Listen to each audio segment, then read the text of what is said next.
Oh, yes. Hello, everyone. Welcome. Hot Facts with Robert Reese, Monday through Friday, people. 2 to 3 p.m. We go 1 hour, but it could go a little further if it does get a little hotter. We got a pretty good one today. Got a pretty good one today. Saw Kim go out there and take an order from home. We'll take a look at that order right there. We'll take a look at that. Have a delivery driver defending himself when he went to go do his thing.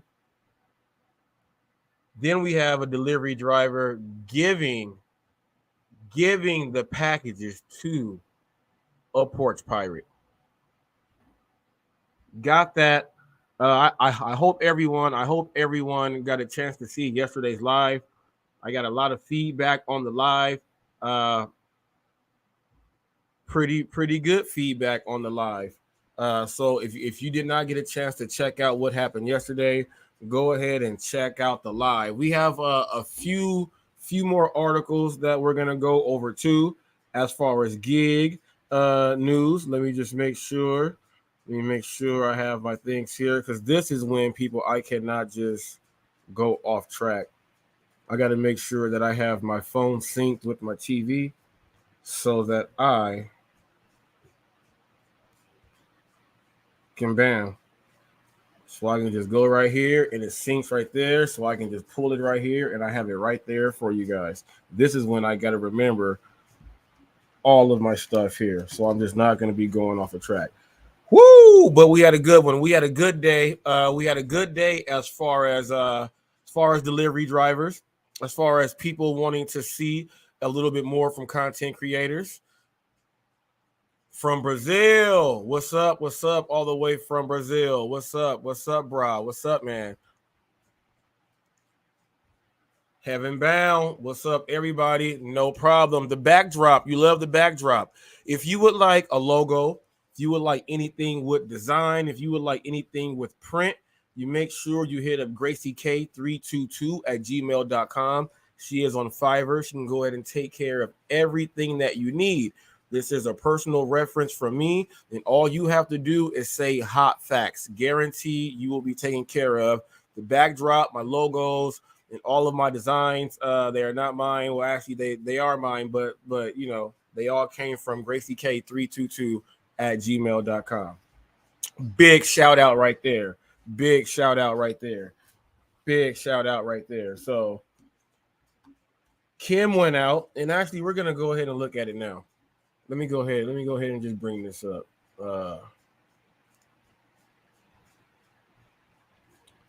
Let me go ahead and just bring this up. Bam, and here we go. Let me share this screen because I got something to say about this thing too. So I got a comment from someone yesterday, and it was about the video that I put up, and it was the 2 hours and 12 minutes, which was the $27 an hour. Someone made a comment and said, "You didn't count your online hours." My online hours was 3 hours and some change. I only count what I am getting paid to do. For instance, if I am at home and I know that I'm not going to get an order until I drive over to my hotspot, I still turn my app on. I'm just at home walking around, not doing anything, not doing anything. Now, when I get in the car and drive over there, I'm still not getting paid for that because I'm not on the clock. You don't get paid to drive to work, you get paid to do the work. So, if you look at my times and look at the online time, it's about an hour and some change apart, which would be standard. But I had a lot of sit down time there because I was at home. But I don't count that time anyway. I don't count that time. I'm not working. I only count the time that I am working actively. When you are working, you have to count your active time. When you go to work, you don't get paid while you're on your break. Let's say your 30-minute break. You don't get paid for your lunch. You don't get paid for driving to work. You don't get paid for any of that. That's why they make sure you clock out. You clock out. because you're not working. They are not paying you because you are not working. They don't pay you to drive home. They don't pay you for any of that. So your active time is what you need to be paying attention to. Now we're going to watch this video right here. The last thing that I want to do is like sit there and try and figure out how to get my product to you. I just need something that... Hey everyone, welcome back. So today I finished dinner and I was cleaning dishes and I'm like, let me turn on DoorDash since it's doing so well for me lately and kind of see what orders come in as I was at home. So I turned it on and maybe a minute, maybe even less than a minute, I get the blink, blink, blink, blink. And this order came in. So I'm like, just finishing up dishes, dinner done. So I said, hey fam, I'll be back. Give me a half hour. Hop in the car, and then I looked at the subtotal. Subtotal, $152 subtotal. So I'm like, score. This is awesome. Good choice, Kim. It's and yeah, this is what it turned out to be.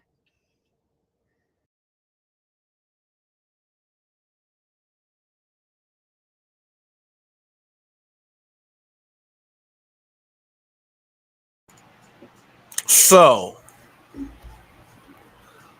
while being on the program, to send you an order. Now, remember, people, there's someone that has 18,000 subscribers and said that a banger order was $12. So $11.75 is a banger order.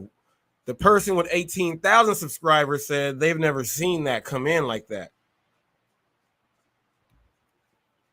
This person goes in, okay, I'm going to take the order because they all know $11.75, $12, we are taking that no matter what. Even if we were already at home, the order is too good to pass up. Takes a look at it. Oh, wow. Not that many items and it costs this much? What? I don't see this normally. Get there. Boom. $31. $31.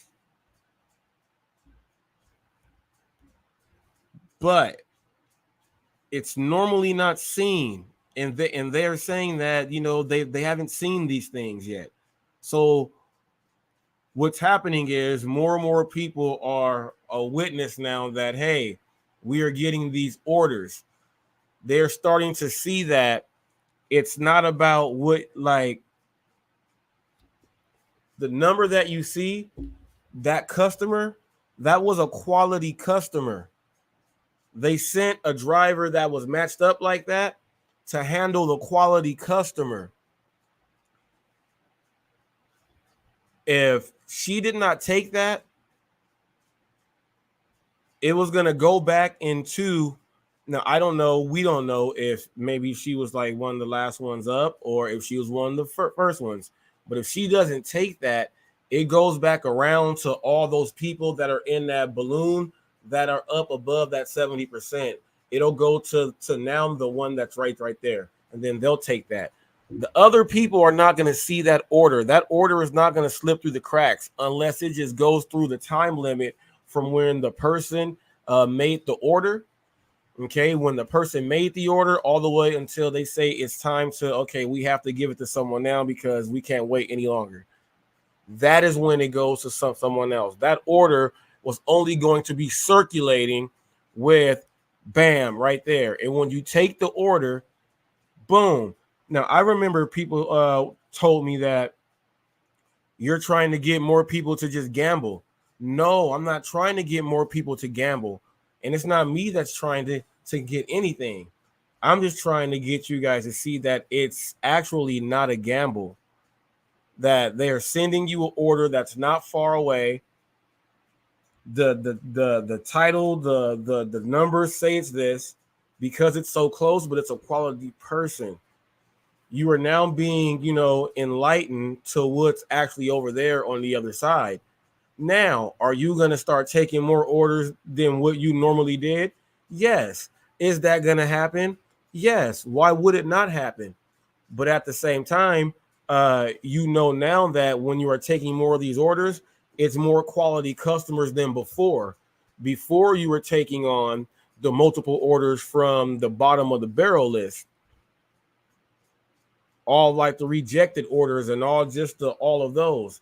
Now you're able to, okay, these orders, these customers are an upper echelon. And this is what the people have to understand. Even though you're an upper echelon customer, that does not mean that the totals for what you are ordering is going to be anything separate from what the people over here and then what you are ordering yourself. There's no separation and difference when you see this price says this and this price says this. They're about the same distance and everything. No, yeah, that's what you're going to see.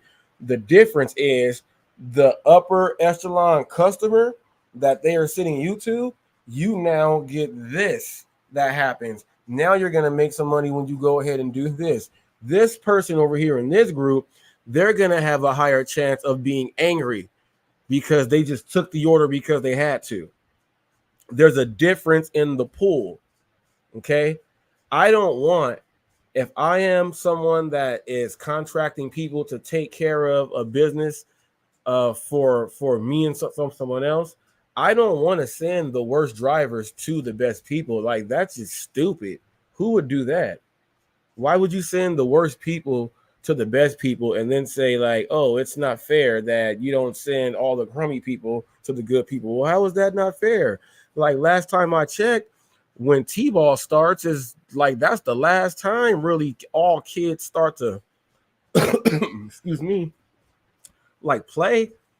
You get to a certain age and parents just got to shut up. If your kid's not in the game, he's just not in the game. In order to get in the game, though, he's got to do all this other stuff. Yes, and then that makes sure that you can be in the game. That's what it is. And I'm liking that the other content creators are highlighting these things. People, these words on Hot Facts go a long way. There's multiple people that come on here and speak, and a lot of the words that come off of Hot Facts, people are actually listening to, and they're showing it in the content that they're putting out. So it's safe to say that everything that is broken down here on Hot Facts, and you know how we break down everything, we have people that are seeing, all right, yep, let me just go ahead and just get it over with.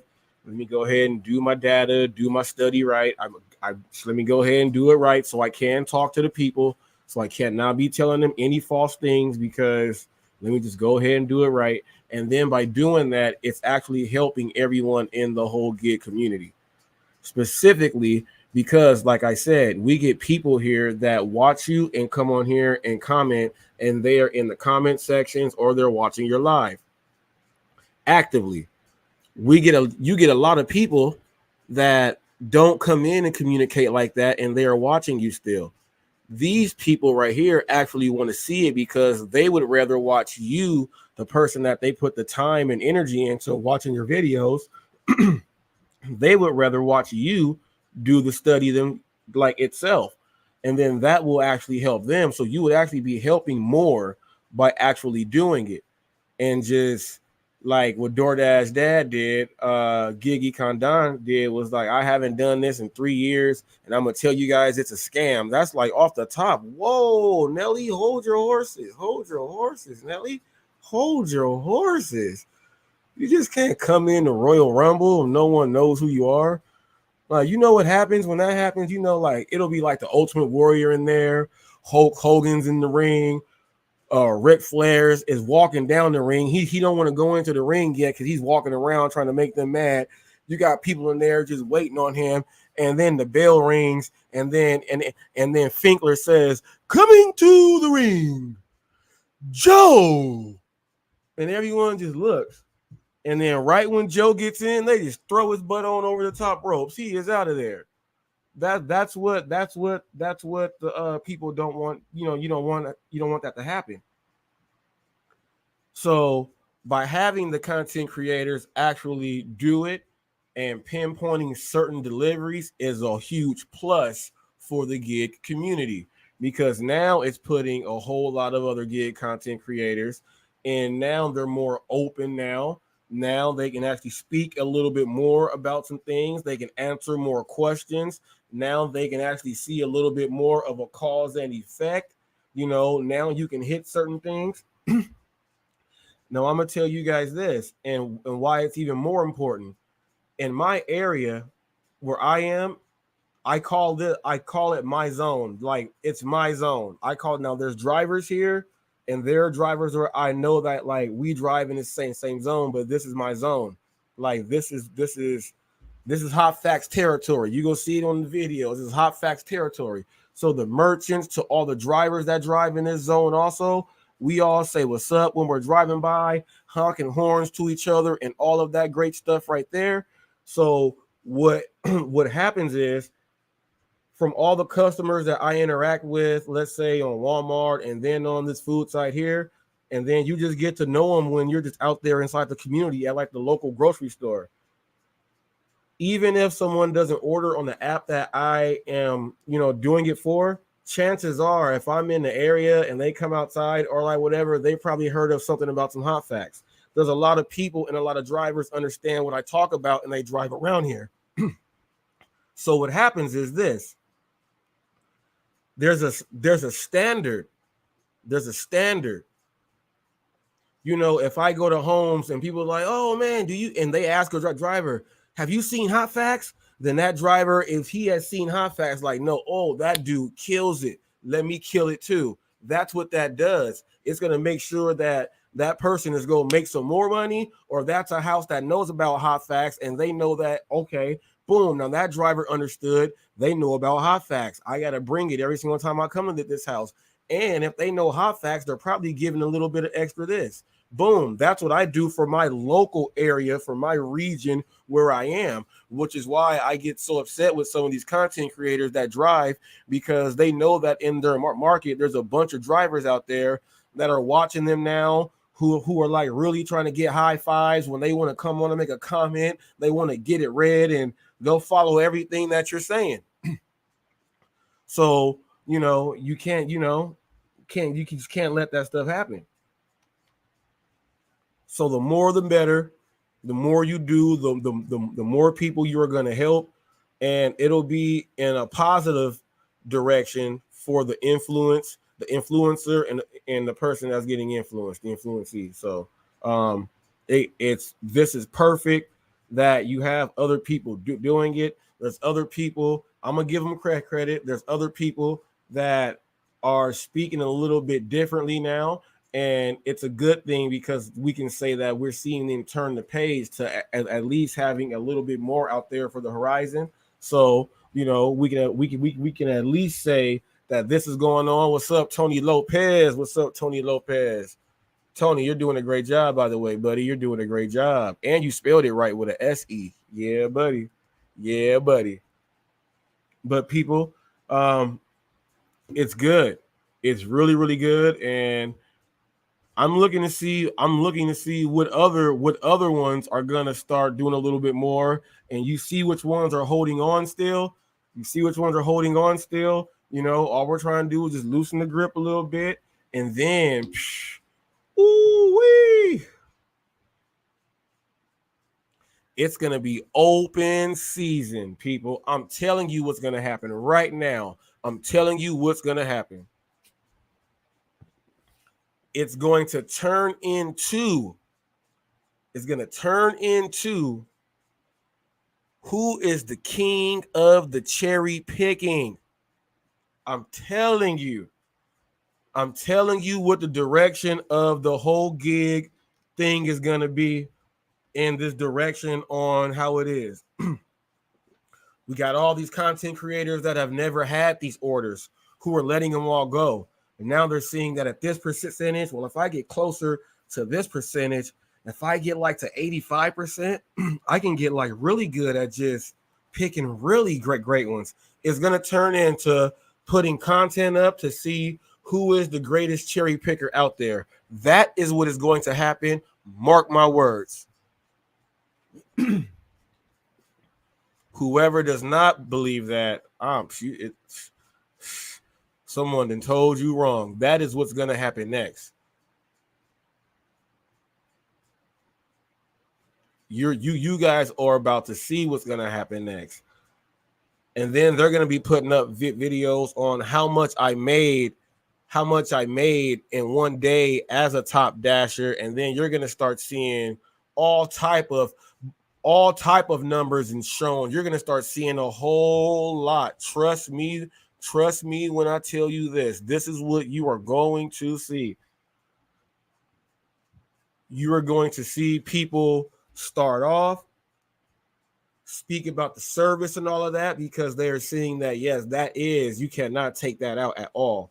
They're going to be seeing that. Then they're going to see the transition into, and then they're going to forget about the service all in all. And they're just going to be all about this supreme cherry picking. And how do you be able to become a supreme cherry picker? By being able to get on each and every single one so that you can supremely do it. And then you're going to be hearing people, what it's going to be is, oh man, you're not a top dasher. Man, you're not a top dasher. And before, man, why are you a top dasher? You don't need that. I'm telling you, you're not a top dasher. That's what's coming. Trust me. That's coming. Trust me. And let me tell you now, this is like gig for dummies or whatever. People are mad at Richard. What's up, Sin City Deliveries, TMB, the Money Boys? What's up to you guys in Vegas? What's up, Roy?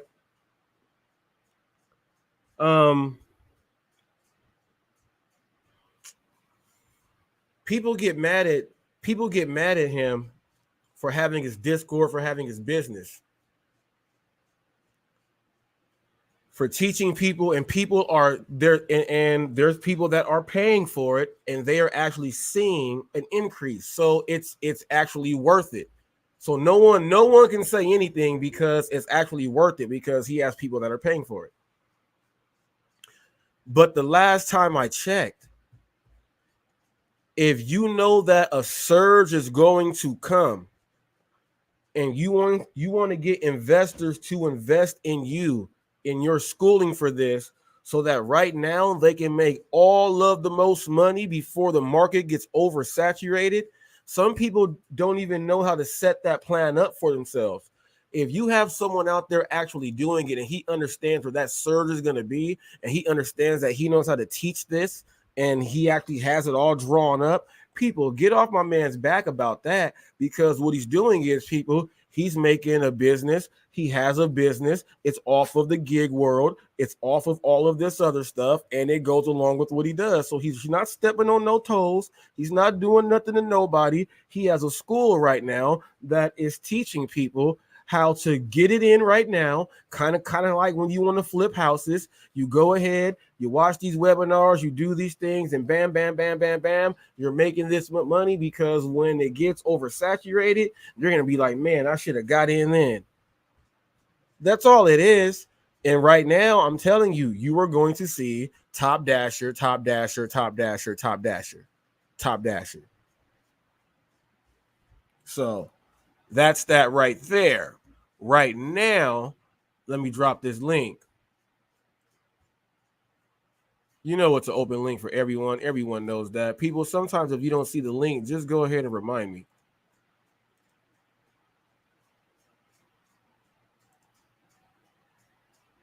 K Sports Live, I guarantee being a top dasher will not be the popular pick.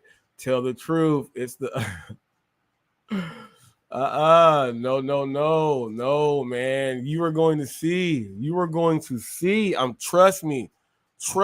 You are going to see, because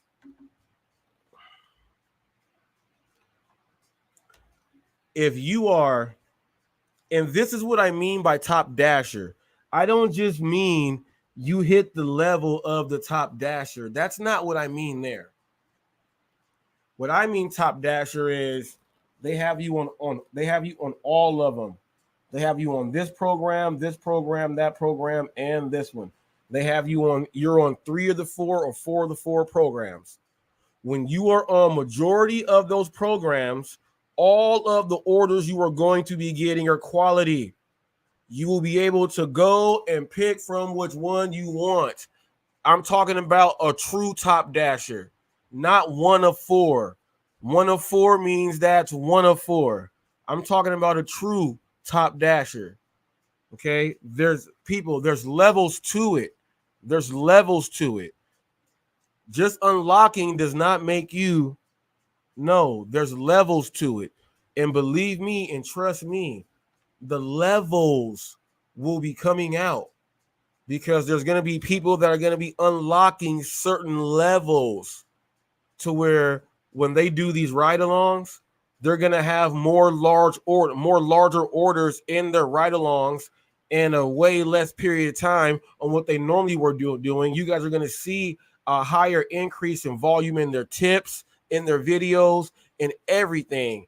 And then when they're showing you guys these numbers, $15, $16, all of this other stuff, it's like bam. Now let me tell you this. The order that Kim got that was 11 something that went to the $30. Now check this out. Someone lives a mile, 1.2 miles away, 1.5 miles away from that restaurant that is so luxurious there. They live so close, it shows up as $4 on your thing. You drop it off and you go and check. Dang, I got paid $16 for that. Yes, because it's the quality of this person that's putting it in and they want you to go ahead and knock that out. That's what it is. That's what it is. And you guys are going to be like, how are they just putting up these double digits all the time? And then you guys will not even understand that they are actually on all of these programs and they know, okay, what time do I want to deliver pizzas? Okay, so when I'm going on, I'm delivering pizzas at this time. I don't got a schedule or anything. I'm just going to deliver pizzas for about 2.5, 3 hours here, delivering pizzas. I'm going to turn off this pizza because I know that, you know what? I'm going to just go ahead and make sure, bam, this one, like, you'll be able. Come on, man. Come on, man. You guys are going to see the direction of the videos. Now, I got a question for you guys. We're going to look at let's look at the delivery driver. The delivery driver giving the package to the Porch pirate. We'll take a look at that one right there. Rick says, I got a catering order for $38 2 hours ago. $38, people. $38, people. Now, you do know, people, that the quality of the customer means that, you know, some of those people will go the extra 9, but a lot of them, like, I forgot the driver. The driver said that she gets tips all the time on that UDM stream. Yes. It's the quality of the customers. The people that don't understand the quality of the customers, it seems like so far in between for them to believe that, man, tips come in like that. We're gonna look at Boosie eating in a restaurant, and he tells one server, can he have a Coke? And she said, well, he wanted his inside a can or a bottle. And she said, we don't have that. The other waitress said, oh, let me go find one for you. He recognized who the person is. That person is sitting inside this restaurant, and he's got the whole shrimp and everything else right there. Do you know who this is? He's eating in here because he can afford this. I'm not going to tell this person we don't have it. We'll watch it, and then we'll see how much the tip is. But let's look at the delivery driver first, who gave the package to the Porch pirate.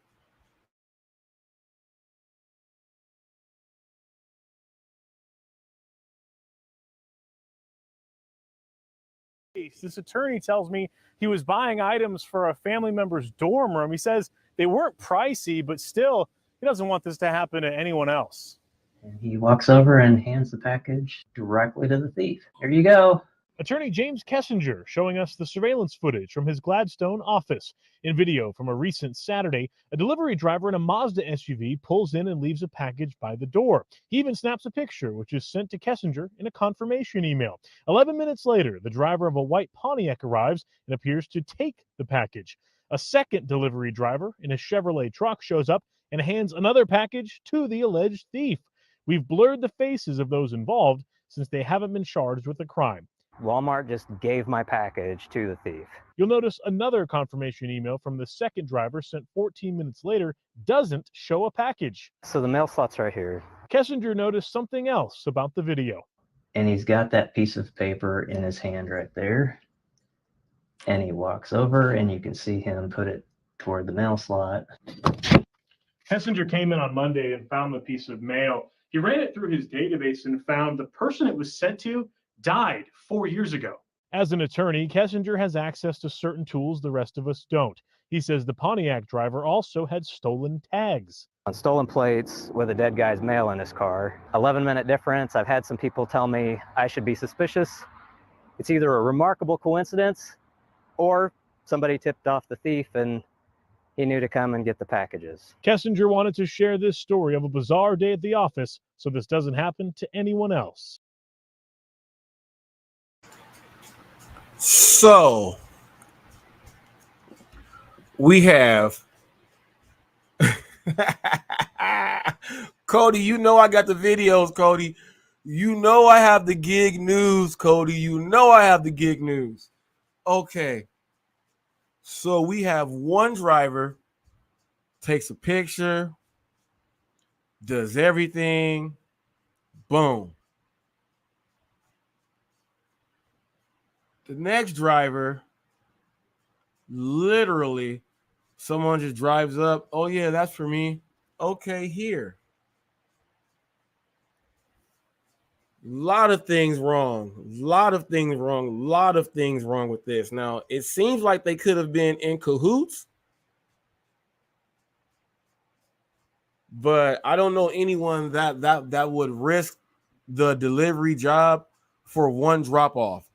You know what I mean? The trade-off on stealing one package as a delivery driver for how much money you can make while doing deliveries doesn't make any sense for any delivery driver but if he is in cahoots, shame on him. Shame on him. But at the same time, if he is that stupid that if that's like people, if someone just stands like you're just walking up to someone's house and they just say, oh, hey, and you just don't even care. You don't even ask. You don't even say their name. Oh, hey, so-and-so. You don't do any of that. You just give them the food. Now, yesterday, I spoke about my drop-off when the customer asked me what I was doing when I was looking to the right and I was looking to the left because the neighbor who stays next door said that someone steals their food. So, you know, as a good driver, I'm looking, but then I let them know. And then that's how they found out. People, there are porch pirates, people that just, you can go to apartment buildings, people, and people are just standing outside. That doesn't mean that that's the person. Go straight to where the address says and go right there. If you are not going to where you were supposed to be going to complete the whole thing, you did not follow through with your part of that contract. And just giving it to someone that just rolls up in a car. And the porch pirate, like, I don't know about that one. I don't think a driver would be that stupid. That's what I'm having a hard time understanding. If a driver would be that stupid, like really that stupid. Do you guys remember the show Charles in Charge? And I'm showing my age, people. Charles had his friend Buddy Limbeck. Hey, Charles. That's how Buddy Limbeck used to talk. And Buddy might have been one of the most dumbest people ever of all time. And from then, every sitcom had a brother who had a friend that was dumb like that. Okay? In the Cosby Show, Theo had Cockroach. And Adam Sandler was one of his friends in the Cosby Show. Okay? You had Cockroach. Family Matters, you had Waldo, Geraldo, Faldo. Dumb as a doorknob, right? They mean good. They mean good. The characters are good characters. But those characters are shown people for reasons like this. I still cannot believe that a driver would literally just hand it to a porch pirate. And then he just walked up to him like he was half asleep, wife beater on in his basketball sandals, and was like, bam, people, that's a violation for yourself right there. Just personally, I'm doing these deliveries. I'm doing my thing. I'm not going to just be in slippers and looking like I'm asleep and just walking up like that. Like, that whole thing just looks wrong and weird. Wrong and weird. The driver was dumb. The driver was dumb as hell. Sorry, that driver was dumb as hell. Slap himself with, wet his tank top, wet his wife beater, and slap him with it 48 times. He gets hit with that right there. Now, we're going to watch this next one, people. We're going to watch the delivery driver. Now, check this out. Me personally, I feel that these college kids kind of had this coming. So that's just what I think. So let's go ahead and watch this.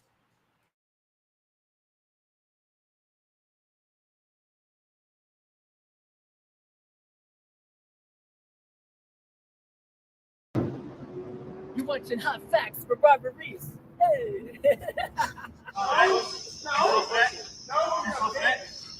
listen to that. I told you. You're slow for that. Pussy with that. You're a pussy with that. You're a pussy. You slow for that.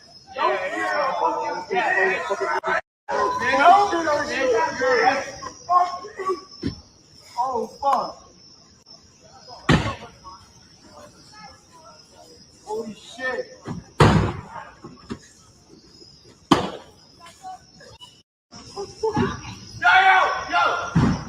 Yo, get out. Yo, stop. Do it again. Nigga got a whole gun, bro. Chill. This nigga got a whole fucking gun, bro. Alex, get the fuck out of there, bro. Watch out. Oh, shit. Alex, Bro, I ain't getting shot. leave. I know. Get out. No, we're good. Yo, chill. No, we're good. Get out. Leave. Go, bro. Come on. Leave. Come on. Hey. Yo, chill.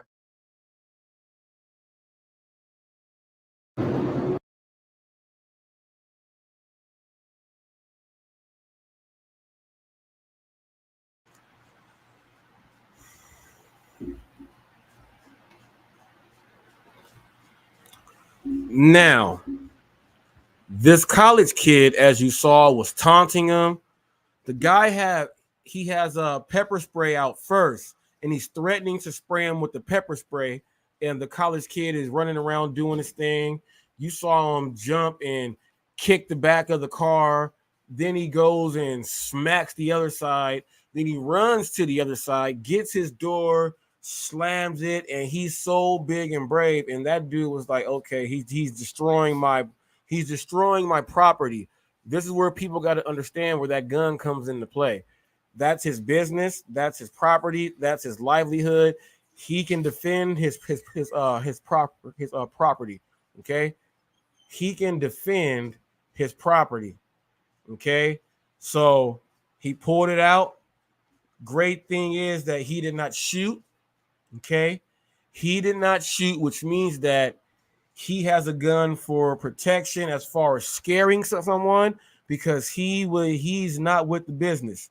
And that's a good thing that he's not with the business, because if he was with the business, he would have pointed and shot him, and then it would have been delivery driver killed college student, University of Richmond. Okay. Then I don't know how they end up fighting on the floor, but after they're fighting on the floor, like the college kid is pretty much not really fighting back because he has a gun. So as you saw, the driver was just hitting him and all of that. But the gun made the other people not be able to separate it and to fix it. But they were not trying to chase that college kid around that car either. So here is a valuable lesson. College boys, college dudes, there will be a lot of stupid things you will do while you are in college. Do not try to destroy people's property while they are there. It is going to be a very, very, very bad day for you. Very, very, very bad day for you. Don't do that at all.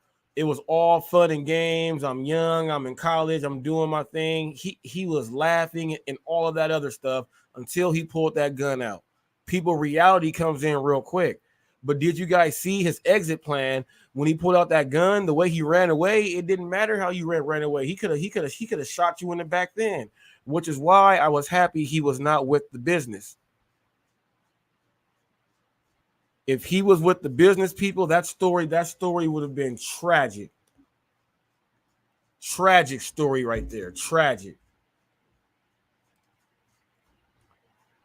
Now, what I'm going to do is I'm going to show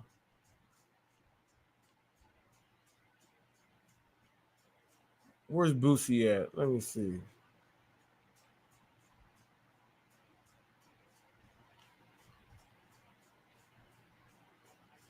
Where did I put it at? Where did I put it at? Boosie and the Tip. Oh, it's a short, I think. I don't know where I put it at.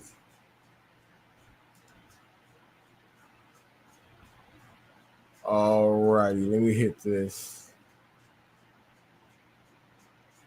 And let me see if I can find it like this.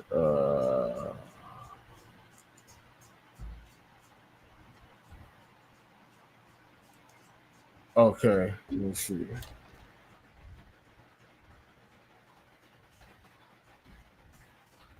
Let me see. Bam. Here it is. I got it right here. And which one is longer? Okay, let me see. Here we go.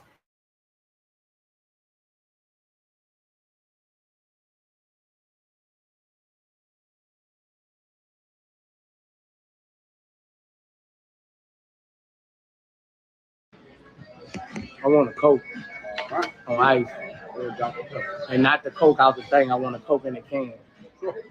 If you ain't got it, go to the office and get it. They usually have them in the office. If you bring me a Coke bag, they're gonna help your tip. All right. So you finna go get that bitch. You heard she talking about we don't have cold drinks, cans. The man say I'm finna go find one. You gonna find one of them bitches. Thank you, man. 262. What I should give him.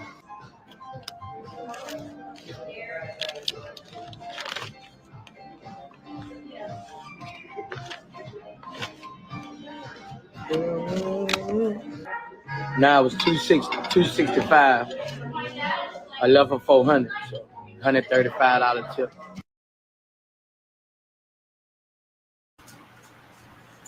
$135 tip. $135 tip. Now let me let you know this. The lady waitress that told him we don't have that or we don't have cold drinks like that, and she told him no. He said the other dude heard that and said, "Oh, I'll go get it for you."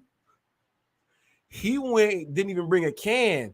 He went and got the soda bottle back. Okay. Brought it to him. And then got the tip.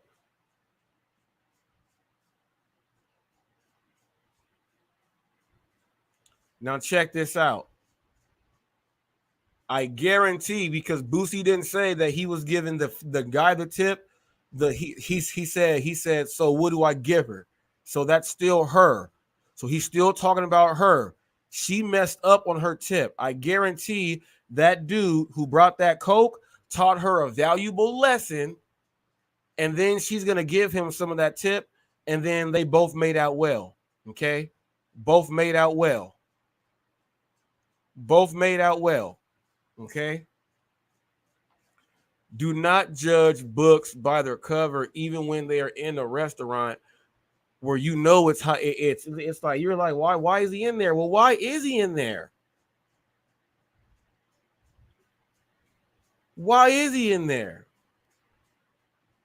She don't know that dude could have made a song and made the whole internet hate that place. She had no idea. She had no idea. But old boy knew. Old boy knew. Now, hold on now. Let me see if I can pull this one up.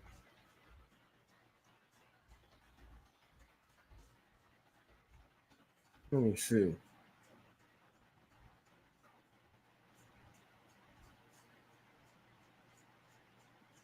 Let me see.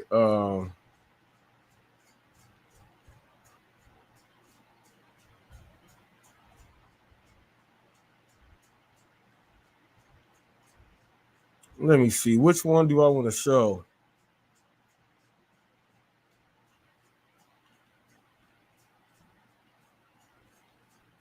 Which one do I want to show?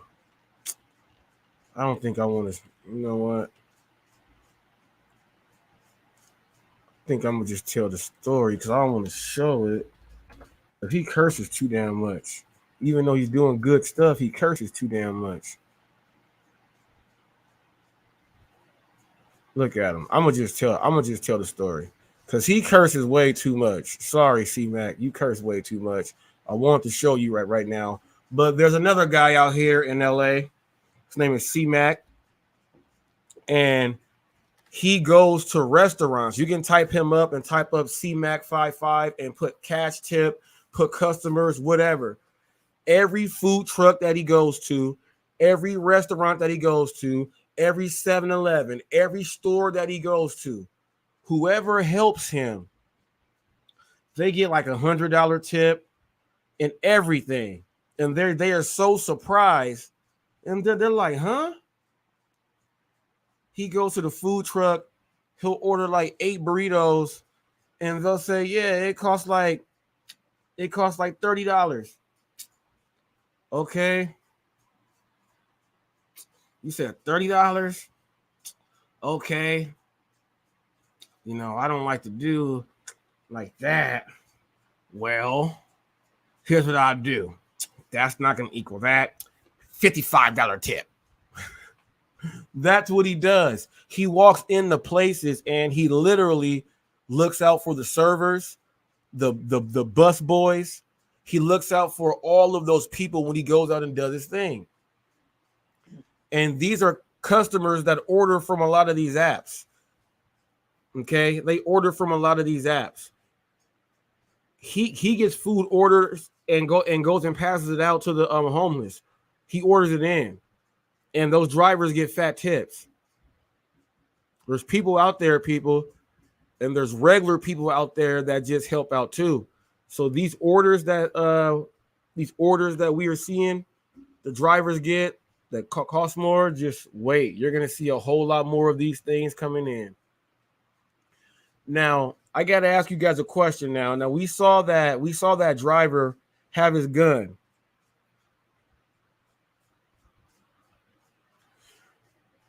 Do you think now? I know I asked this before, and we really didn't have a video. We really didn't have a video that we could have seen so that you can see. All right, that's why the driver may need a gun.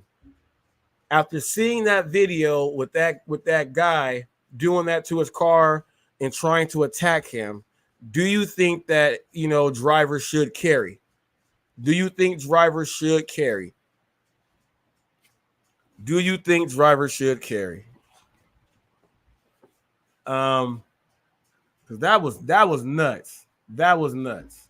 And Cody, I want to know this from you, gun expert. Gun expert. I feel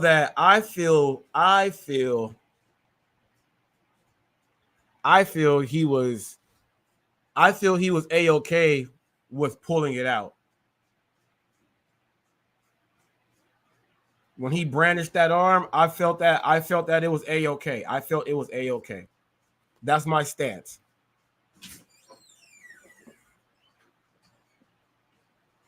Says, yeah, under certain conditions. Cody says, yeah, under certain conditions. I'm just so happy. I'm just so happy that he did not fire and shoot.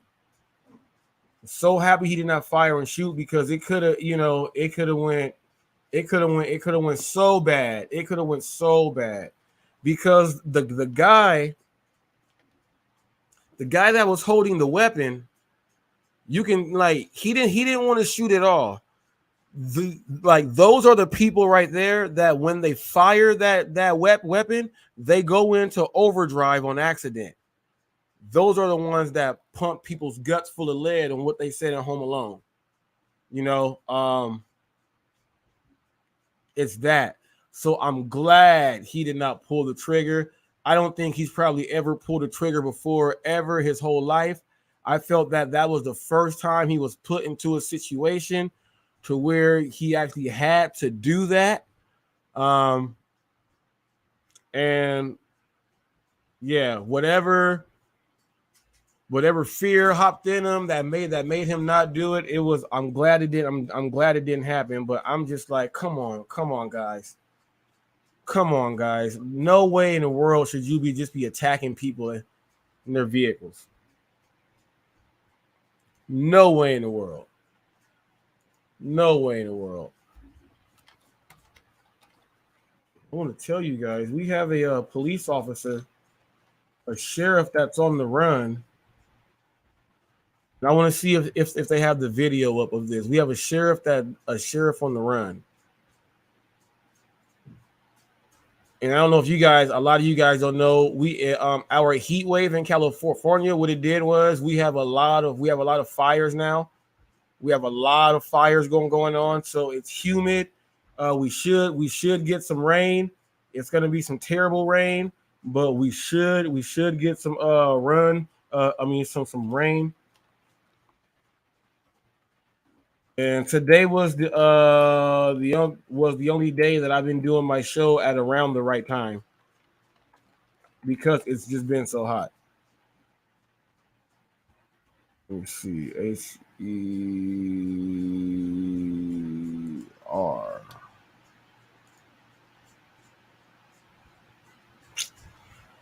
Let me see.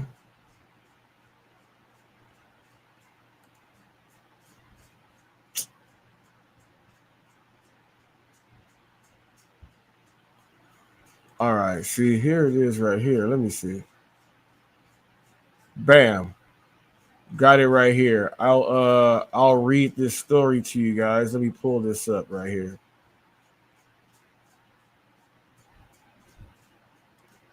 Bam.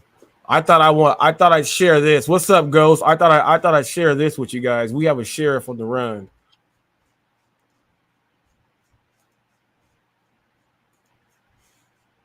All right. Sheriff's deputy. Okay, we got it right here. Killed 2. Okay. We got him. The sheriff deputy killed 2. Okay. Went on the run before arrest, police say. Let's go ahead and check this out. California sheriff's deputy was on the run for about 12 hours after he allegedly shot 2 people in their home Wednesday morning, according to Dublin police. It started when a husband and wife were shot inside their home in Dublin, California. Someone called 911 at about 12:45 a.m. and told emergency dispatchers that the gunman fled in the vehicle. Both victims, identified by police as a married couple, died at the scene. Okay. Witnesses on scene identified the shooter as 24-year-old Devin Williams Jr., the Dublin Police Department wrote. Says police officers quickly realized that Williams works as a deputy for the Alameda County Sheriff's Office, which is headquartered in Dublin. Police were searching for Williams and warned he would be considered armed and dangerous. So they already know that. The manhunt ended up with Williams. Says the manhunt ended when Williams called law enforcement to turn himself in. Law enforcement officers were able to keep the deputy on the phone and trace his cell phone location. Williams was arrested by California Highway Patrol officers in Coalinga, California, just before noon. Coalinga is just about 150 miles south of Dublin, a wealthy suburb of the San Francisco Bay Area. The 911 call came from a third person inside the home where the couple were killed. Let me go ahead and throw Cody up here on this one right here. Yes. So yeah, we got a policeman that went and did this, went on the run. I don't know why he was there. I don't know, there was no call before. So to me, that's a home invasion of some sort. There's a third person inside the home. They called the police. Luckily, they were not shot and killed. But yeah, man, what's up? Yep. So I can give you a little help on the should drivers be carrying guns. I can give you a little insight, and then people can decide from there. How's that? Yep. Okay. So guns, I'm just gonna say this, like, let's just assume everybody watching doesn't know anything about any of this, all right? Even though people here do. So you have to assume that an enormous amount of liability and responsibility when it comes to carrying firearms, or if you use a firearm in self-defense. So should drivers be carrying guns? I think they should carry guns, as long as they are doing so lawfully and under whatever the laws say in your local jurisdiction. Absolutely. And 2, it would be in your meaning a driver's best interest to obtain some kind of training, know what the legal implications are, know what the law says about when you can or cannot use force. So in some states, if someone is committing a felony upon property, so it'll say to protect life, limb, or property, in this case, this person's property, you could possibly be justified in using lethal force. But you also have to know that just because you can, does it also mean that you should? Because I always say you may win the first fight, but the second fight may ensue, and you don't know what someone will do. Right. Me, and I wasn't there, so it's hard for me to sit here and pass judgment, but about what was in that driver's mind. That driver may have feared for his life. I don't know, but I can say personally, if someone's coming after my property and they're not coming after my life, or they're not coming after my family, or they're coming after to cause imminent bodily harm and or death upon a bystander, at the end of the day, it's just property. If I can get away, I'm just going to get away and avoid that fight and avoid the legal BS down the road. So some people want to say, hey, that's kind of chicken crap. But you know what? When you are staring down the barrel of the criminal justice system, you may think, damn, why'd I pull the trigger? It was just a crappy car at the end of the day. So, right. So that's kind of where I'm at with that. And I also advocate, if you can, Get yourself concealed carry insurance / self-defense insurance. And by the way, I did the research. California does allow for self-defense insurance. I found that out. Okay, that's So that's good kind of my information 2 there. cents on that. Now, what do you think? What do you think about that? While you're here, the driver just giving the order to the Porch Pirate. Yeah, I mean, someone that's maybe unsuspecting, like they've done maybe, I don't know, making up a number, 1,000 deliveries before where they've handed it to somebody. The driver could have been mentally conditioned. Because how many times do you have someone that comes to the door, and how many times do you say, "Oh, let me see your ID"? You just don't do that. But yeah, I could see how that could happen very easily. You just got to be vigilant, you know. Maybe you should have taken an extra couple of steps. So that's kind of a tough one too, because I mean, I can't tell you how many times I've had instructions where it says leave at the door and the customer's already meeting me outside. It happened to me today. You know, I actually did it to the driver earlier. I ordered sushi and met him downstairs. Right. Downstairs, and it's a leave at the door. Yeah. So I mean, I could see how it could happen, you know, but at the same time, if there's some things that we could do to mitigate that. He looked sleepy. He looked like he was half asleep. If you probably was. Yeah, it looked like he was literally half asleep because he staggered. So I was just like, wow. I was like, wow. Well, it's possible that, you know, I don't know. I don't want to speculate, but maybe he's one of these gig workers that's all about I'm freedom. And in the words of Roy, you're not free when you're doing 12 hours a day, 7 days a week. So maybe he's pulling these 12s or 15-hour runs and dude's tired, you know, who knows? Right. Oh, you are Mr. 100K, 106, 107K right now. For what? You are your views are up. You're at 100 and you're at 107K views, and as far as your channel, you have 107K views, and I didn't know that. Subs, yeah, your subs are moving mighty well, sir.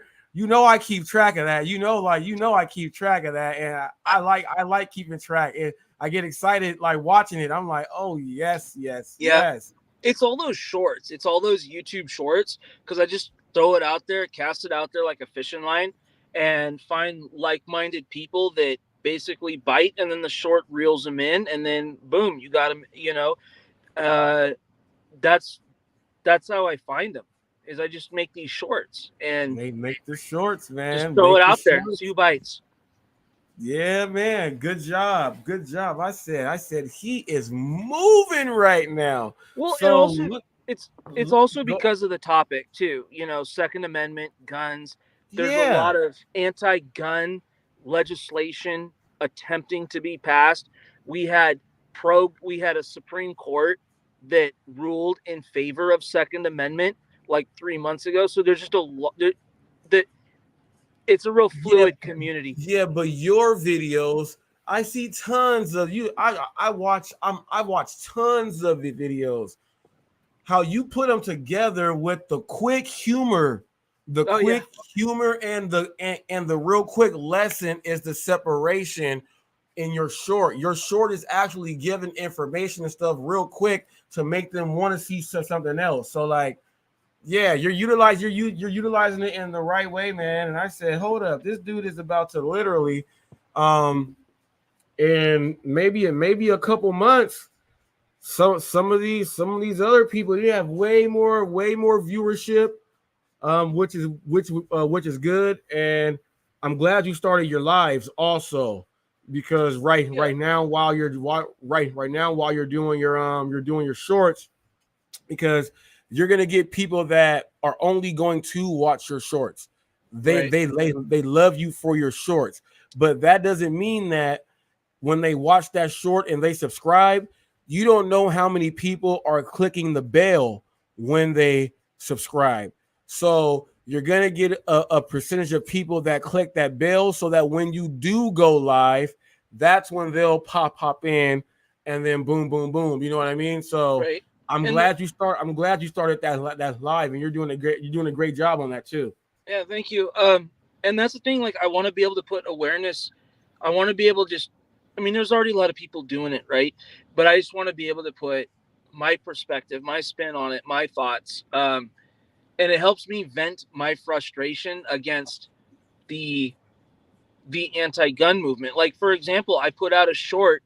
I did my thing yesterday, my live, and I, basically called out the New York State governor, Kathy Hochul or Hochul, however the hell you say it. And I said, she says, well,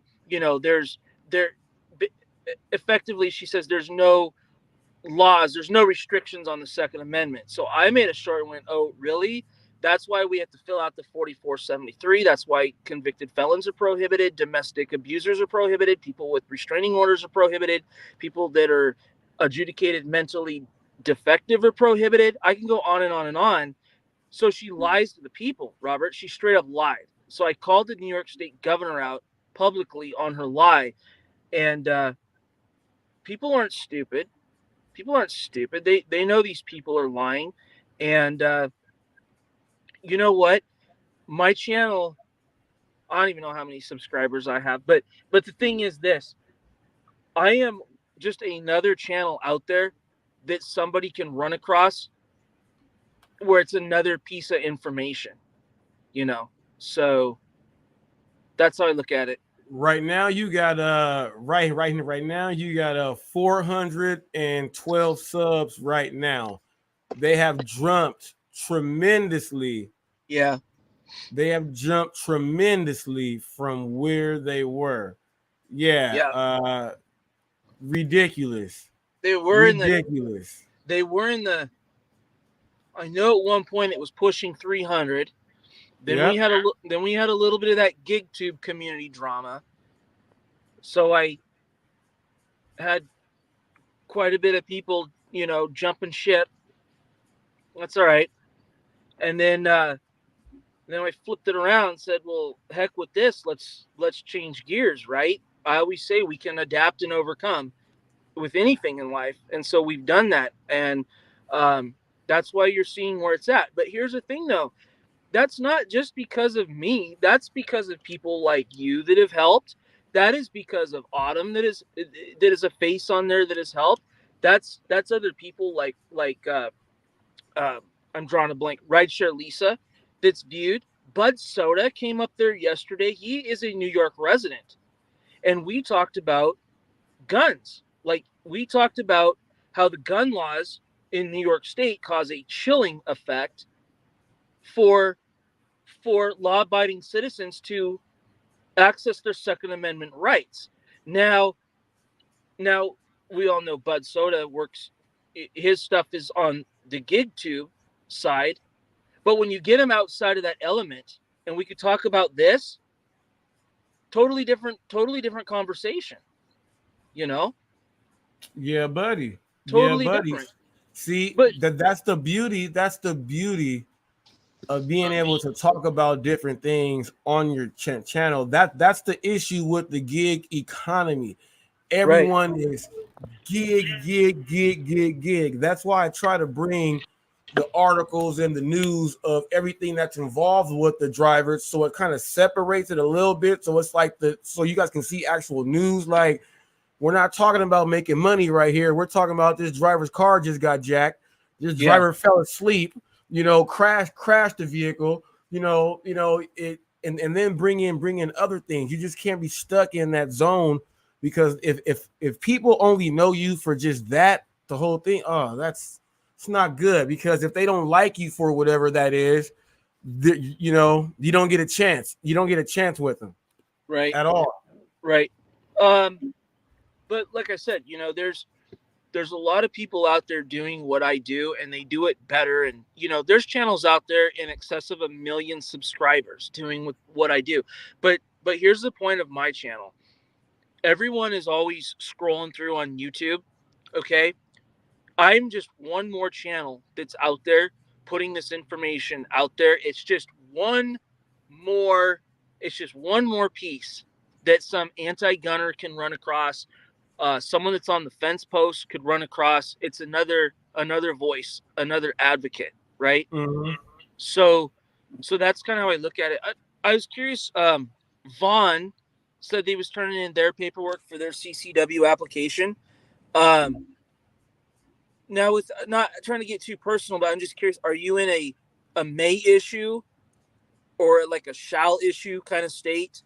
Well, he's here. He's here with me. He's here with me in California. Oh goodness. Yeah. Vaughn's a local. Oh boy, that's going to be an uphill fight. And this is what I was talking about yesterday, that New York case strikes down. Well, it was intended to strike down this garbage, this may issue language, because in the may issue language, it gives these license grantors too much unfettered ability to deny an applicant with no real explanation and just saying, well, I want it because A, we have the Second Amendment, it's my right, and two, I just want to be able to protect myself. They're saying that that's not good cause, that you need to show something above and beyond the normal. So you have to be able to, do we have the castle law in Alaska? We have, they don't exactly call it stand your ground, but they don't exactly use language duty to retreat either. So it's kind of funny. But at the end of the day, find a jury in Alaska that's going to hang you for, blasting somebody, kicking in your front door and coming in. It's probably not going to happen. 2 sheriffs just got in trouble that helped with the process. Yeah. So that's the issue. And so that was what the whole case, what I was talking about, what Bruin was intended to stop, was Bruin, the case out of New York, the Bruin case was a case about possession and carrying outside of the home, where the Heller case in 2008 was a case about keep. And that was out of Washington, D.C. They had an outright ban on handguns. So did Chicago, right? You couldn't have them in your home. Well, Heller overturned that. So this takes it Heller reaffirmed our rights as citizens to keep and bear arms, does apply to us citizens in our homes. Bruin takes it a step further and says, not only do you have the right to keep and bear arms, you have the right to possess them outside of the home, because that was the traditions. That's the way it was back in the day, and that's the way it was intended as it was written. So that's what we were diving into. Yeah, man. See, people, it's good to hear some other stuff on the channel, huh? Especially when someone knows what they are speaking about. It's not like you're hearing someone making up these random laws, or he's breaking down the insurance, and he's not up here saying, well, they want you to believe this insurance can protect you. You don't do it. None of that stuff goes on with this right here. The stuff you need is the stuff you need. The info you get is crucial, because it can help save a life and protect a life. You know what I mean? So good looking on this information right here. I really appreciate that. Yeah. So I'm going to be watching the court cases out of Colorado. Colorado's a special mess. Most states will say we're open carry, or we're a shall issue concealed carry state, right? The counties and the cities cannot exert or put laws that are more restrictive or greater than what the state and obviously the state cannot implement anything more restrictive than what the U.S. Constitution says. So, but Colorado has this county. So we're watching this one. Boulder City and Boulder County, Colorado, implemented what's called an assault weapons ban. Right. Yes. And for those of you people who are like Boulder and Boulder City, Boulder County people, let me tell you, if you have never heard, I guarantee you have seen about 1,000,001 cowboy movies, and one of it's like the place. So Right. all right, go ahead, Cody. So the cool thing about here's what's really neat about this, right? So a Joe Biden appointed federal judge, her name is Charlotte Sweeney, out of Colorado, a federal judge. She struck it down. She didn't strike it down. She issued a temporary restraining order, a TRO, on the implementation and enforcement of this tyrannical law that Boulder County and Boulder City implemented. So now if you go on bouldercounty.gov, it has it like right there on the front. It says, we're not enforcing this right now, da-da-da-da-da, whoopie-whoop, whatever. A Biden appointed judge, like, let that sink in, did that. So that means there are people out there doing the right thing, reaffirming SCOTUS's decision, 6-3 decision on the New York Bruin case. But on the equal extreme, you have your guys' Governor Newsom in California. You got Hochul, whatever, in New York, along with Mayor Adams of New York City, doing everything they can to undermine what the Supreme Court ordered. So this is going to be interesting. Yeah, it's going to be interesting. It's coming because it's the states that have all right, Los Angeles could literally be its own state if it wanted to. Oh yeah. You know what I mean? Right. New York City literally can be its own state if it really wanted to, because of all of the money and everything that these places generate. Yeah. It's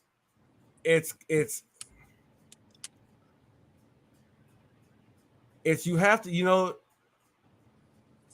they're gonna impose their own because of that. You know what I mean? Because the money can bring in and make it, as long as no one really brings out the other stuff, then we can keep that thing going. And people, that's why in the States and some of these cities and towns where it's like everyone carries and everything, that's because, they really, that they're really protecting what they have is what they say. You get to these rich cities where super rich cities, people, there's extra law and order that goes in that's not constitutional. It's not constitutional. They just put in their own things, and it's more than just guns, people. It's more than just that. There's tons of things that happen in these areas. It's just that guns is one thing that they see how they can word it and how they can manipulate it because of what guns do, what a gun can do. A gun can kill, a gun can do this and that. So a little bit of money behind any of the whatever you got going on right there can change up some things. Sure. Well, and the other thing too is these people want to make it impossible. Like in the case of New York City, they want to make it impossible for anyone to be able to carry a gun anywhere, right? But these are also the same people that back the defund the police movement. These are the same people that are also protected by armed guards. So they'll go and say, well, good guys with guns don't kill bad guys with guns. Okay, cool. Well, if that's the case, then disarm your security. Disarm your security and send them packing. Then, if that's the case, they're never going to do that.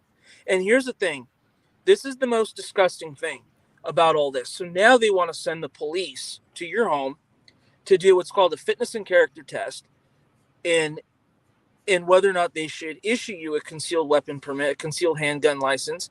Okay, so they're going to go talk to your neighbors. What if you have issues with your neighbors? What if you had a spat 10 years ago with your neighbor over the damn hedges? Oh, well, he was mean to me, yelled at me 10 years ago. This stuff is highly prejudicial.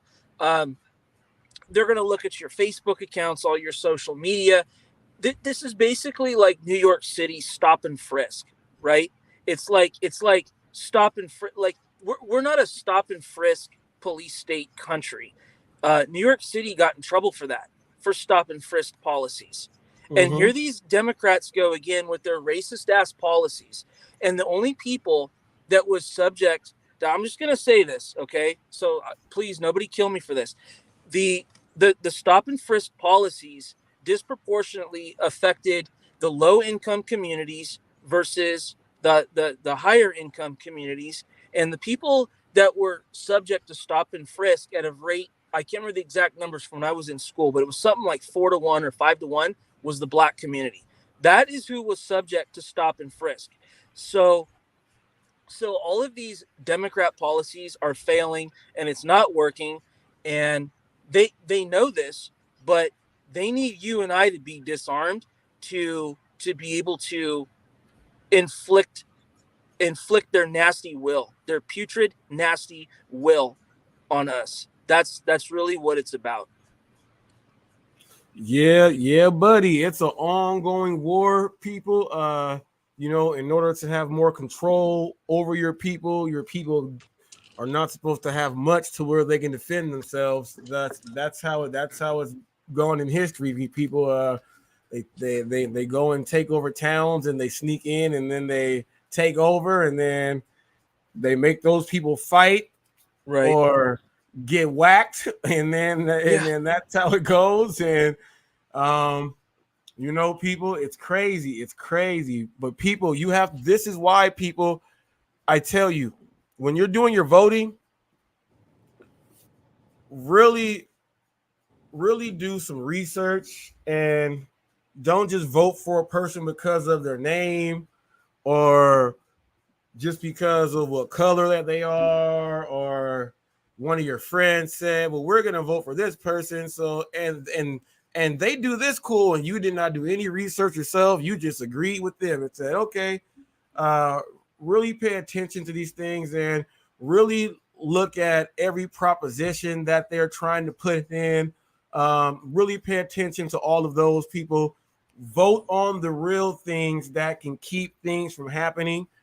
We get a lot of people that don't vote on all of these things, and this is how places where you live switch and change, and you gotta pay attention to all of these things. What does Vaughn say right here? He says we got stop and frisk while being 14. Yes. No doubt about that. No doubt about that. Being a young teenager targeted by police is messed up. Now, people, let me tell you this. My teenage years, I was in Orange County, California, people. I was in Orange County, California. So you guys got to understand that LA County is different when you get to Orange County. In Orange County, there's more Asians, tons of more whites. You get you see a good amount of islanders, but there's all these gangs that are there also. You have your Hispanics. Then you get a chance to see the real Orange County skins, the Nazi lowriders, the public enemy number ones, the P9s. People, let me tell you who I worked for at one time and didn't know until I watched the Gangland.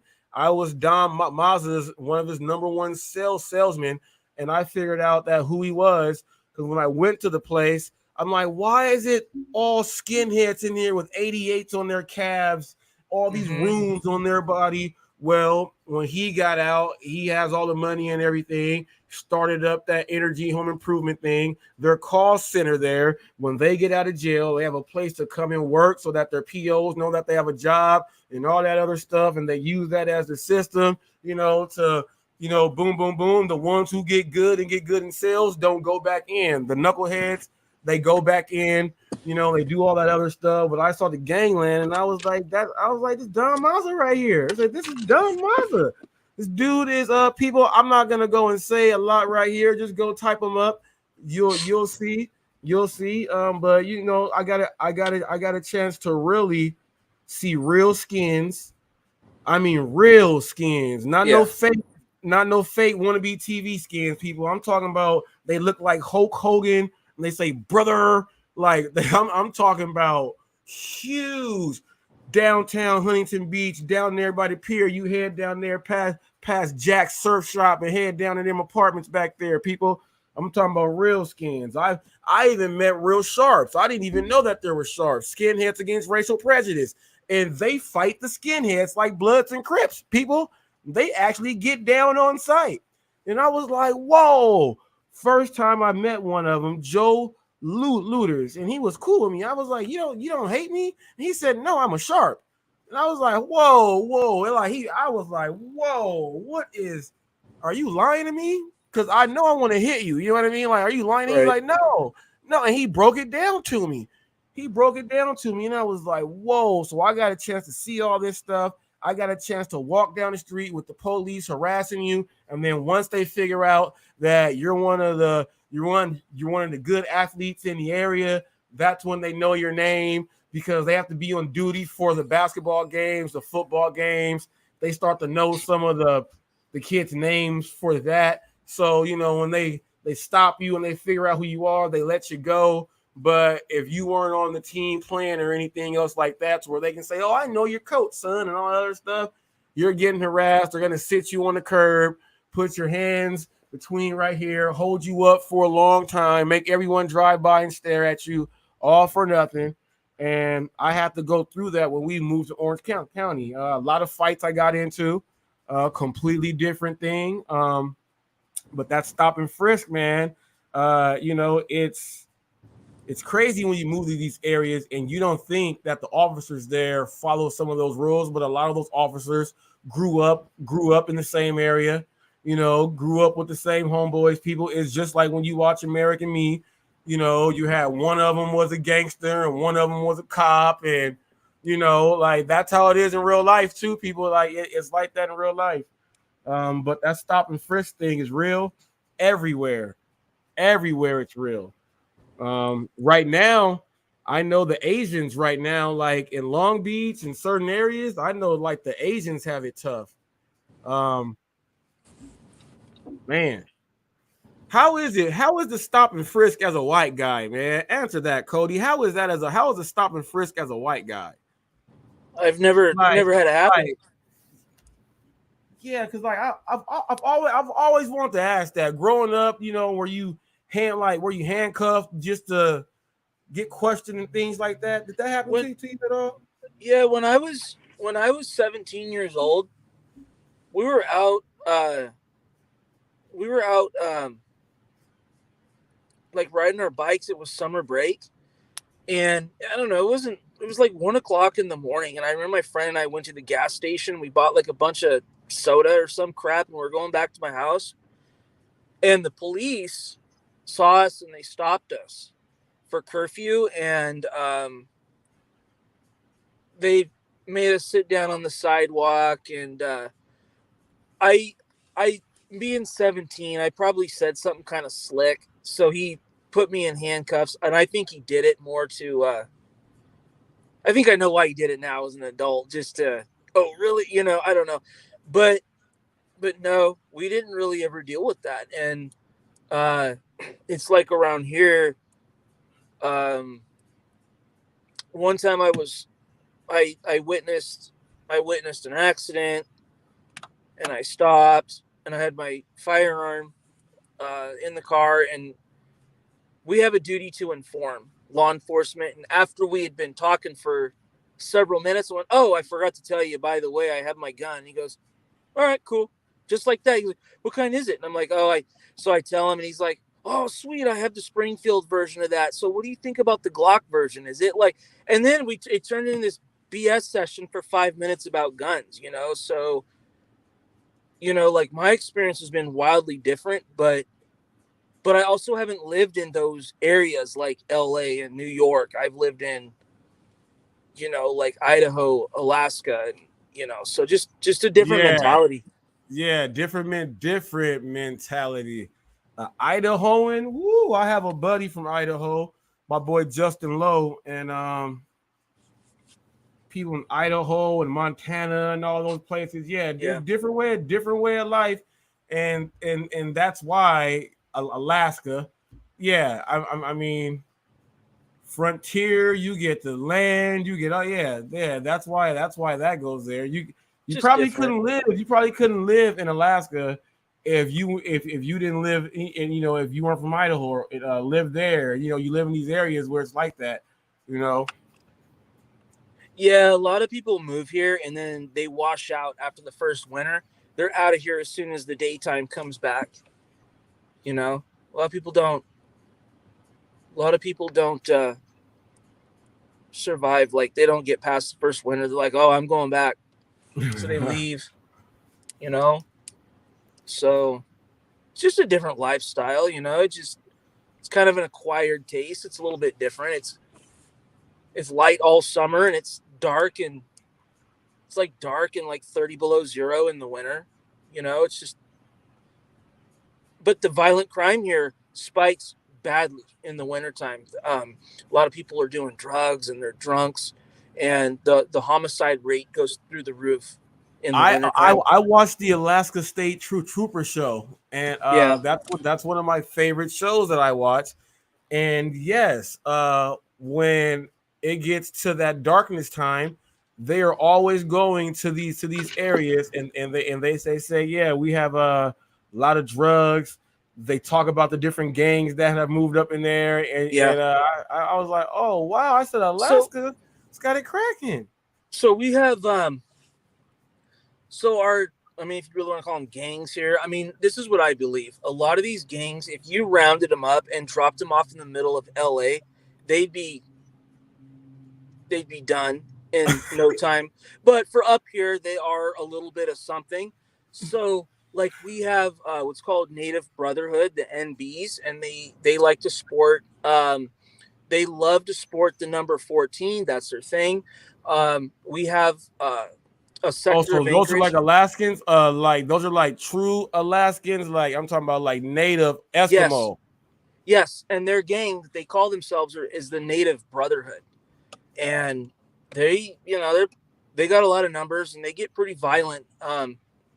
Their culture, they will fight, they will stab, they'll kill. They can be very, very dangerous. They don't mess around. And then you have let's see, who's our white gang up here? They call them the 1488s. The 14 for the 14 words and then the 88. Yeah. So, they call themselves the 1488s.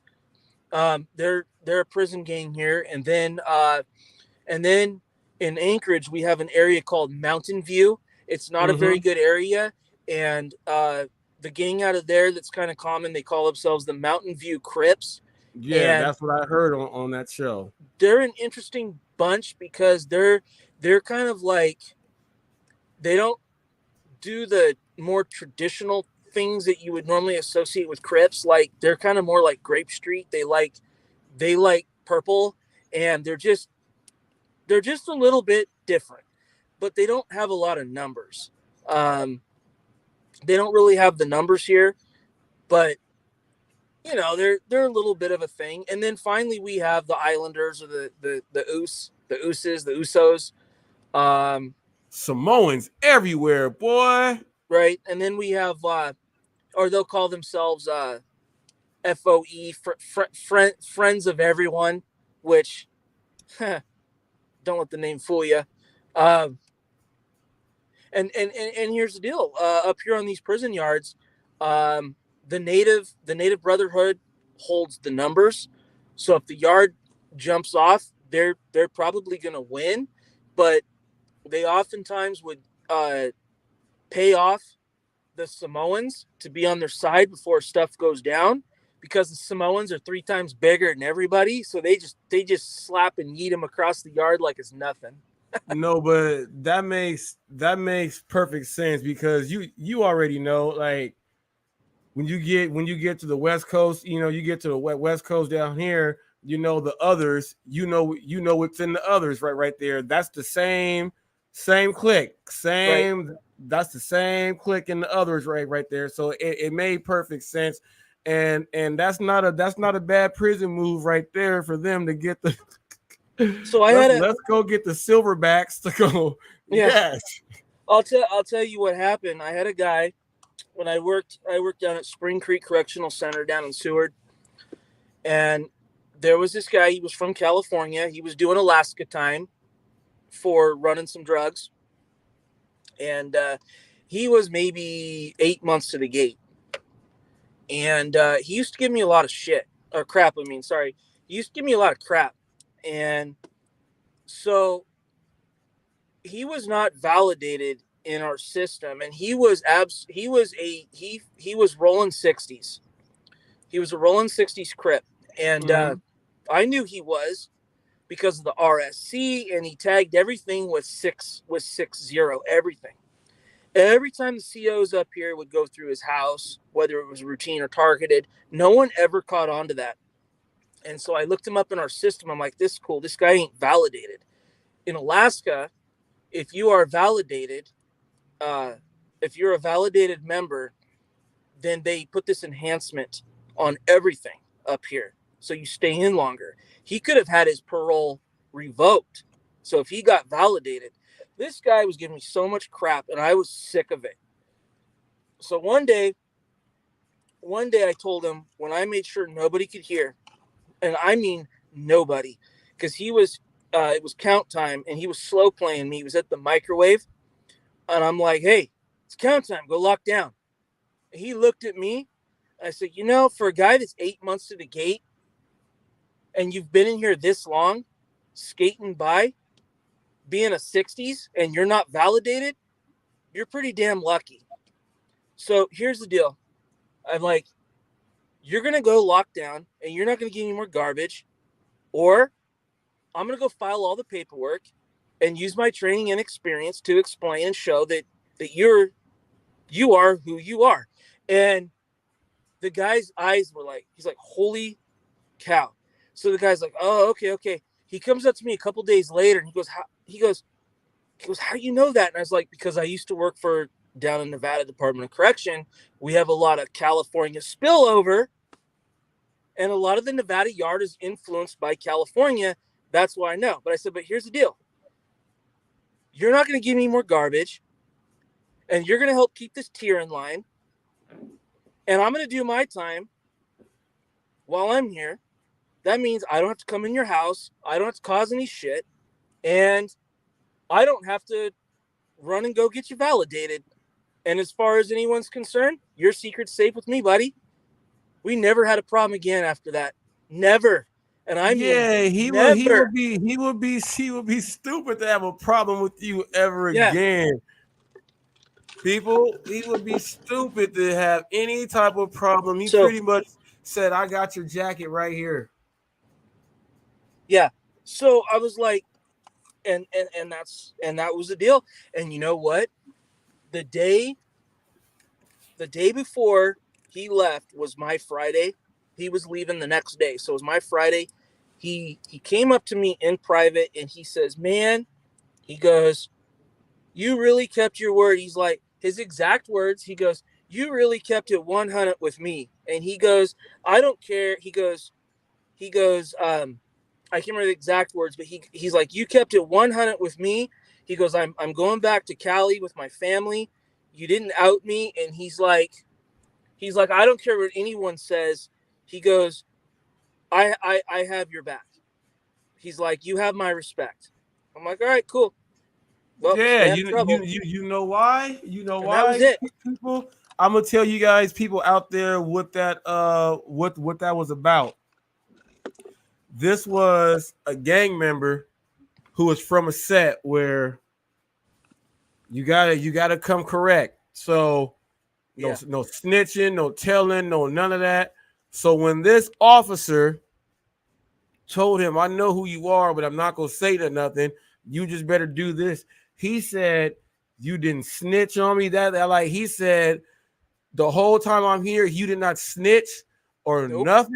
So people like, that's how he earned the respect of that dude. By that, it's the same code, people. He fell into a code that he was able to relate with him with, and he said much respect.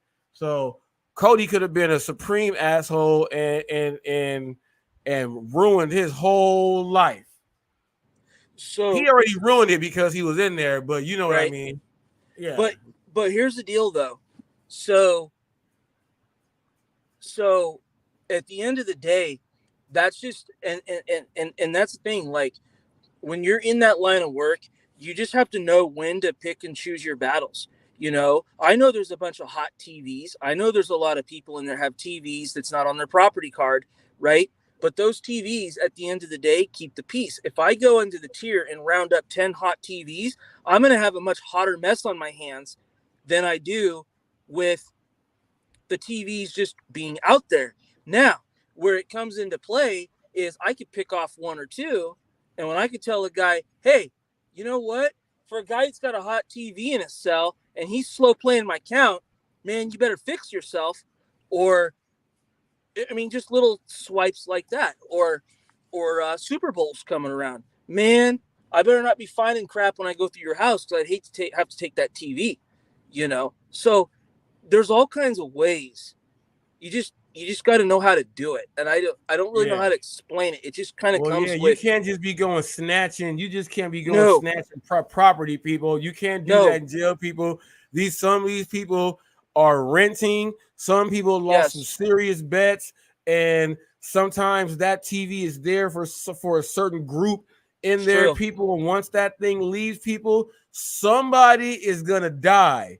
Someone's gonna die because there's a lot of money that is involved with that one thing. You just can't go do that, people. Like it'll turn into war. It'll turn into war. So yeah, you're hearing a correctional officer say, I know there's stuff in there hot, but I gotta leave it like that because that's how they run and police themselves. You know, we gotta let them police themselves to a certain extent. Well, absolutely. But part of it too is, but at the same time, you have to know when you can break someone off too. Be like, well, that's cool. This is gone. This is gone. This is gone. Turn around, cuff up. And now you're fucking gone because now the rest of the people see that on the tier and they're like, oh my God, this guy did A, B, and C, totally slow played the most important thing that goes on in a prison, which is count. Okay. Slow play my count like you're gone. And they knew that. And so sometimes that's the only way to back that up. So you just kind of like send the message, you know? So there's a way to do it where you're giving respect, they're giving respect back. It's just a fine line. And at the same time, you're not getting a shiv in the side of your neck either. So, I mean, there's a way to do it, but you have to be firm, fair, and consistent, right? You can't show favoritism. Consistent. Yeah, people. Right. That. So, and anyway, so that's how that should be your saying for when you talk about all the gig tubers. Go after them, but be firm, fair, and consistent, which you are. You go. Yeah, people. Let them have it. The consistencies that I operate with people, it's I gotta stay consistent. I gotta stay consistent, people, but I can only be as consistent as the garbage content that I have to do the news about. It is what it is, people. It is what it is. This has been a good one, people. We started off with bad drivers and talked about some stuff. Then we went into gun rights and got some information in there. Then went through jail stories, and you got to get the chance to learn a little bit more about Cody right now, people. You got a chance to learn something else. We just about at the time right now, so we're gonna do these final thoughts right now. Let the people know something before you head on out. Well, let's see. If you're a gig worker, I mean, keep your head on a swivel, which you guys in here are already doing that. But keep your head on a swivel and stay safe, and don't be complacent. Complacency kills. Also, if you are a 2A advocate like I am, and you are genuinely concerned for your gun rights in this country and where it is going, please, whatever you do, do not go into the National Rifle Association or Gun Owners of America, for example, and donate your money. Wait till people have already filed the lawsuits. Figure out who, like when the lawsuits are filed, and then figure out who the plaintiffs are. So if they're on our side, like trying to do something good, and if they're the plaintiff, figure out who that is, and then go donate money to them directly. Don't just give it to these companies willy-nilly just so they could say, oh, we filed an amicus brief and, we're in on this too. No. So anyway, and just because we won in Bruin, just because we had this little tiny win in Colorado, well, it's not a win yet, but it's a good indicator that it's going to be a win. It doesn't mean the fight is over, and our responsibility to be ready to fight is never ending, whether you're, Right. period. So there you go. That's it. That's all I have for you.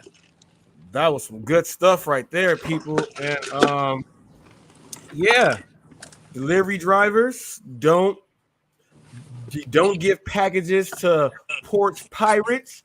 Be more observant, be more aware, okay? And if you have to defend yourself, please defend yourself, okay? If you have to, defend yourself. If you see that it's not worth it, it's not worth it. Everyone has a choice to make the decision that is best for you. You only get one life, okay? One life, one try.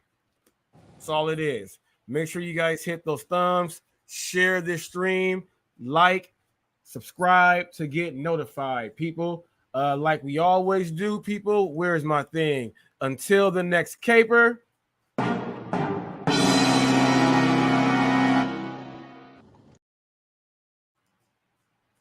We out of here like Chuck Woolery in 2 and 2.